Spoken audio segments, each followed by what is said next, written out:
میں سانس لے نہیں سکتا، ہوا رکاوٹ ہے، رکا ہوا ہوں کہ خود راستہ رکاوٹ ہے۔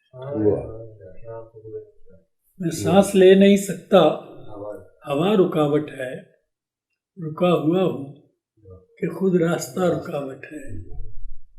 ابھی ہماری ملاقات ہو نہیں سکتی، ابھی ہماری ملاقات ہو نہیں سکتی کہ پہلے خلق تھی اور اب خدا رکاوٹ ہے۔ اور اس کا مقصد تھا کہ عبور کر کے ہی اس کو بتا سکوں گا ظفر، ابھی یہ کہہ نہیں سکتا ہوں کیا رکاوٹ ہے۔ کچھ اور سناؤ جڑے میں نہ سنے ہوں، سنے ہوئے۔ ہماری نیند کا دھارا ہی اور ہونا تھا،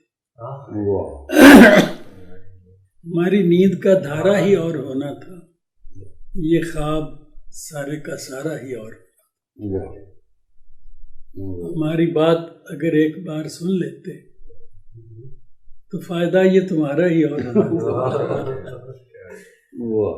سفر پہ ہم جو نکلتے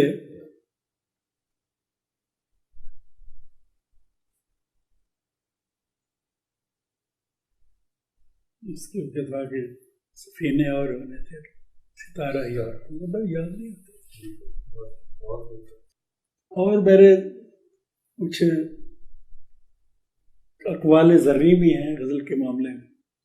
مسئلہ ایک یہ ہے کہ اچھا شاعر برا شاعر ہوتا ہے اور اچھی شاعری بری شاعری ہوتی ہے، کیونکہ شاعری کو غیر معمولی اور زبردست ہونا چاہیے، اور شاعر یگانہ و یکتا ہو تب بات بنتی ہے۔ یہ پھر میرا ایک اور بھی ہے کہ شاعری کی ٹرین میں درمیانہ درجہ نہیں ہوتا، فرسٹ کلاس ہوتی ہے یا تھرڈ کلاس، اور جو شعر فرسٹ کلاس نہیں ہے وہ تھرڈ کلاس ہے، درمیانہ درجہ اس میں ہے ہی نہیں۔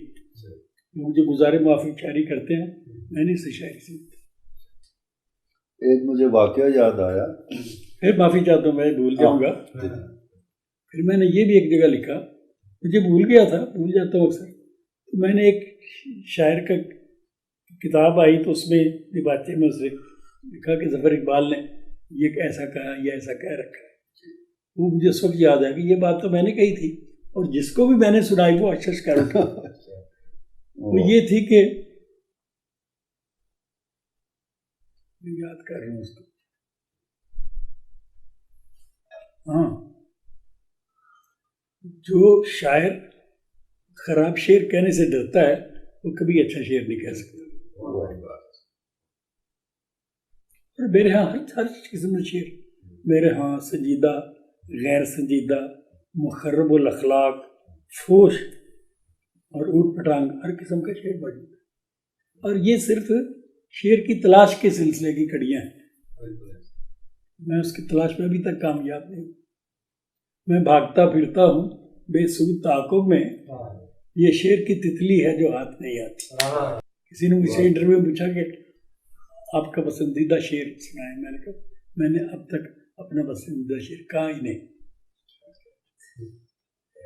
ایسے الٹے سیدھے میرے خیالات۔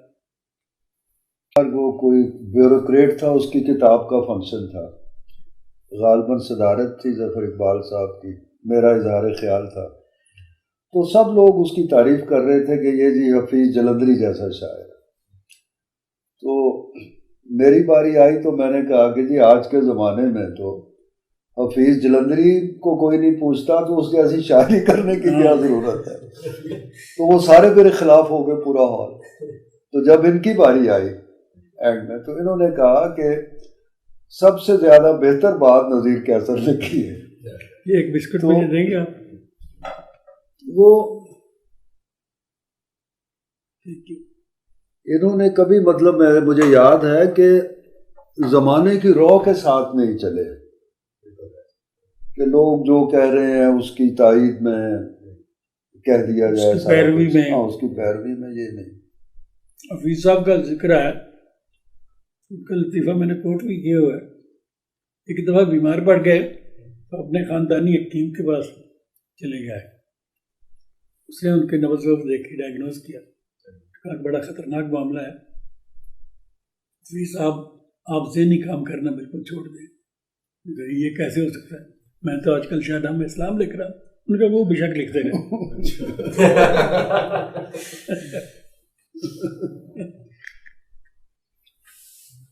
اچھا ایک پورا میرا یعنی ایک کتاب بنتی تھی نظموں کی. میری نظمیں سویرا میں ایک 7 رنگ کے ساتھی سے نکالا کرتا تھا. اس میں امروز میں لال و نہار میں چھپتی رہی. وہ پورا جو میرا کتاب تھی نا بیاس تھی وہ افتخار جالب نے مجھ سے لے لی کہ یہ آپ سے گم ہو جائے, یہ مجھے دے دے. لیکن اس نے گم کر دی وہ کہیں گھر کی تبدیلی وغیرہ سنبھالو. پھر میں نے یہ تردد نہیں کیا. پھر سالوں سے میں اپنی نظمیں اکٹھی کرتا پھر. ہاں نثری نظم بھی وہ میں نے ایک تو مذاکر کہی تھی, باقی 5-6 نثری نظمیں میری چھپی تھی اس میں ادبیات میں. نثری نظم نمبر اس میں نے تو اپنی طرف سے نان سیریس نظمیں وہ کہی تھی, لیکن لوگ کہتے یہ تو بڑی سیریس بات ہے. سر یہ نثری نظم اور نظم کا کیا مستقبل ہے؟ یہ جو جدیدیت کے حوالے سے ہم نے نوٹ کیا تھوڑا سا. یہ نثری نظم جو ہے ایک تو یہ ہے کہ ساری دنیا میں یہ نثری نظم چل رہی ہے. دوسرا یہ ہے کہ نثری نظم کے لیے آپ کو زبردست نثر نگار ہونا چاہیے, کیونکہ نثری نظم میں غزل یا نظم کی طرح وہ پھندنے یا زیورات نہیں ہوتے, تشبیہات استعارات. اس میں سیدھی سی بات آپ نے کرنی ہوتی ہے ان زیورات کے بغیر. وہ جب تک آپ یہ زبردست نثر نگاری نہ ہو تب تک آپ اس میں پورے نہیں اتر سکتے. تو یہ ہے کہ نثری نظم کے بارے میں نے لکھا ہے کہ یہ مستقبل کی شاعری ہے. میں نے 2-3 نثری نظم کے مجموعوں کے دیباچے بھی لکھ رکھے, اور میں اس وقت سے نثری نظم کا قائل ہوں جب احمد ندیم قاسمی کہا کرتے تھے میں نثری نظم کو نہیں مانتا. میں نے کہا پھر میں نے یہ بھی لکھا کہ جو نثری نظم کو نہیں مانتا وہ نسرین انجم بھٹی کی نظمیں پڑھے, اردو بھی اور پنجابی. قرآن کی اور ادارت کی جو شروع سے ایڈیٹر چلے آ رہے ہیں.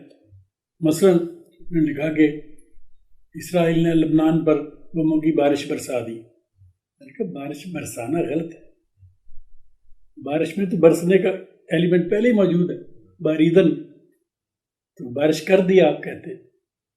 پھر کہا جی وہ اسرائیل نے پتہ نہیں کس نے کربوں کے ساتھ دست درازی شروع کر دی. لیکن دست درازی لفظ ہی غلط ہے, دراز دستی لفظ ہے, جیسے تنگ دستی, زبردستی, یہ غلط لفظ ہے.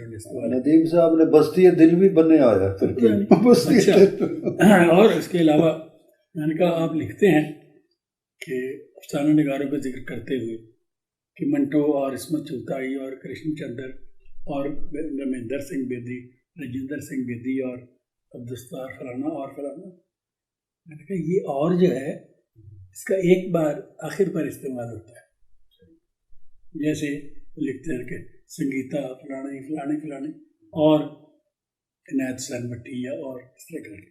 میں نے کہا یہ ساری عمر انہوں نے ایڈیٹری کی ہے, ان کو یہ صحافت کا یہ اصول کا نہیں پتہ کہ اور لکھنے کی بجائے آخر پر اور لکھتے ہیں, کامنٹ سے کام لیتے ہیں.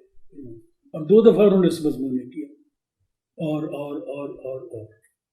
میں انہیں دنوں گیا اسلام آباد میں, احمد فراز سے ملا. اس نے کہا بڑا آپ کا چرچا ہے آپ کے کالم کا, لیکن آپ کو ندیم صاحب پر یہ تنقید نہیں کرنی چاہیے. میں نے کہا کیوں؟ ندیم صاحب کے پاس کوئی لائسنس ہے اس بات کا کہ وہ غلط زبان لکھیں یا غلط کریں اس بات. اچھا یہ تو بات ہو گئی کہ سیاستدانوں کا کام ہے جی بالکل سماج سدھار, لیکن یہ بتائیں کہ جو لوگ ترقی پسند تحریک میں جیسے فیض, فراز, کیفی اعظمی, علی سردار جعفری, مجروح سلطان پوری, نچلے سطح پہ قتیل وغیرہ بھی, لیکن ان میں بتائیں کوئی شاعر واعر؟ نہیں, ان میں کوئی شاعر واعر مجھے نظر نہیں آتا. اس لیے میں اپنی بات کو دہراؤں گا کہ یہ سیاستدانوں کا کام ہے، یہ سماج سدھار، یہ غربت کو دور کرنا اور عدم برابری کے بارے میں کچھ کہنا، یہ وہ. اگر آپ نے یہ کام کرنا ہے تو پھر سیاستدانوں نے کیا کرنا ہے؟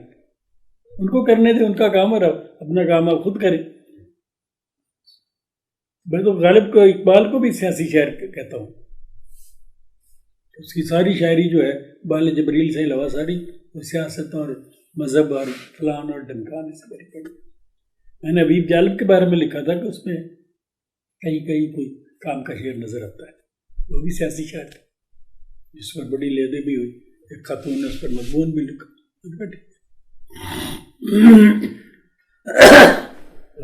کیا نظم کے میدان کے اندر اس کی اجازت نہیں ہے؟ کیونکہ ایک صدیوں سے چلتی آ رہی ہے کہ نظمیہ شاعری جو تھی وہ جس طرح ایک بات ہوتی ہے، وصوفی ہوتی ہے یا مرثیہ ہوتی ہے، اس کے اندر کھلے میدان ہوتے ہیں، اس میں آپ یعنی سیاسی بھی کر سکتے ہیں. نہیں، میں نے پہلے عرض کیا ہے کہ ان معاملات کے لیے نظم ہے. نظم میں آپ جو مرضی لکھتے رہیں، مذہب کو لے آئیں، کسی کو اور چیزوں کو لے آئیں، سیاست کو لے آئیں، ٹھیک ہے، وہاں چلتا ہے، لیکن غزل میں نہیں چلتا. رنگ سانولا تھا اس کا، لیکن بہت اپیلنگ تھی. میں بھی اس بینک میں جایا کرتا تھا ایز ایڈوائزر، تو میں نے اس پر ایک شعر لکھا، ایک شعر لکھ کر اس کی طرف بھیجا کہ صبح سی ہر دم کیے رکھتا ہے جو چاروں طرف،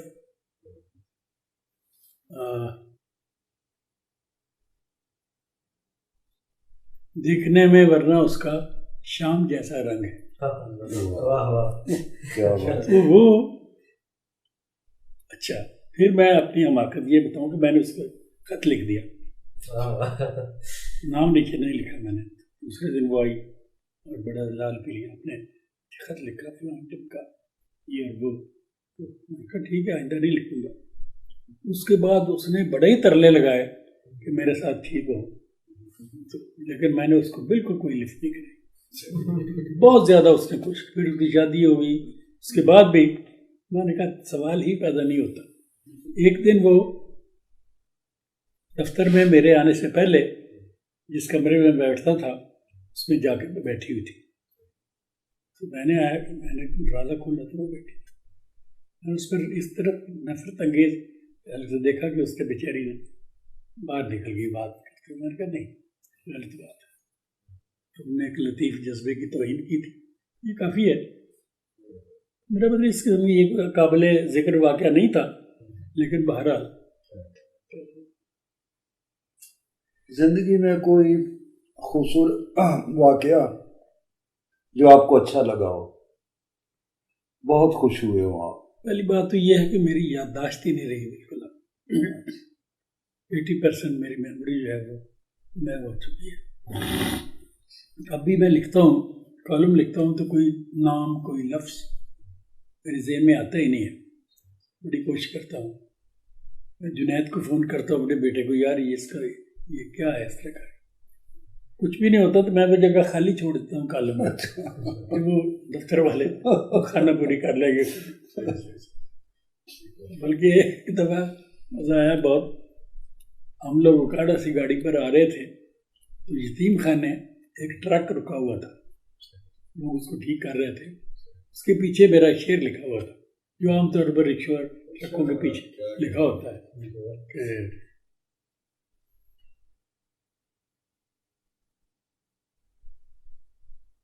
یہاں کسی کو بھی کچھ حسب آرزو نہ ملا، کسی کو ہم نہ ملے اور ہم کو تو نہ ملا. تو آفتاب نے شرارتن کہا کہ ابو یہ ٹرک صرف آپ کے شعر کی وجہ سے خراب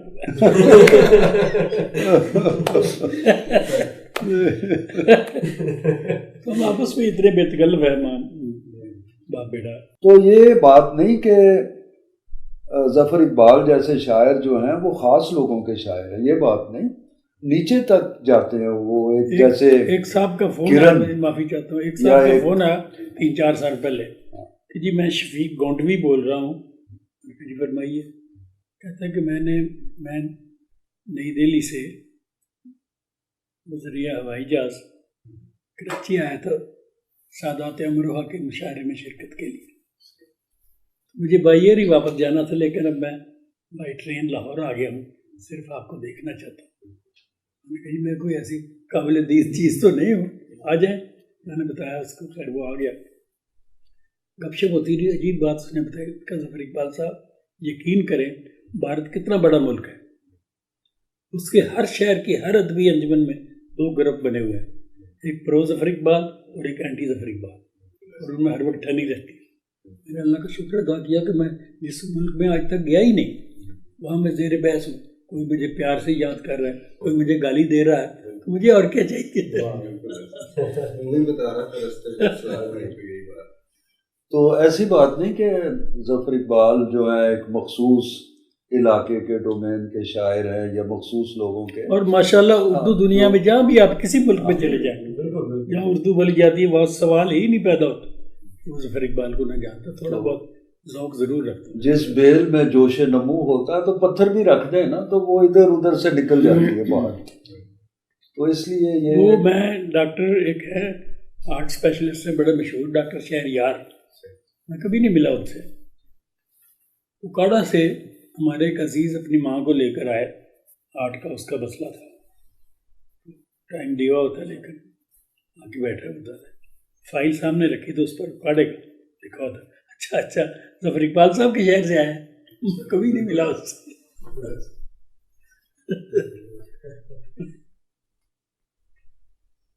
اللہ تعالیٰ نے رسی بھی اتنی دراز کر دی ہے زیادہ سے زیادہ لوگ جاننے لگ گئے مجبوراً بھی.